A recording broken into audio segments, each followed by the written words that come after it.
Que teniendo en cuenta que el Senado ha acogido en buena parte, más del 85% del texto que conciliamos durante 2 años, que incluso Camilo Londoño y yo fuimos parte del grupo de ponentes, fuimos coordinadores de la reforma, gracias a que esto fue posible y a que se revirtieron artículos que eran muy regresivos, pues nos vamos a acoger al texto de Senado porque consideramos que además mejora algunos de los puntos de la reforma. Esta es una reforma que no es regresiva.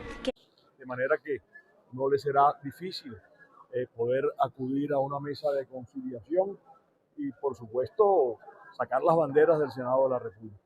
Ellos están comprometidos a que mañana van a trabajar para radicar el texto de conciliación que anunciaremos para votar el viernes muy por la mañana, 8 o 9 de la mañana.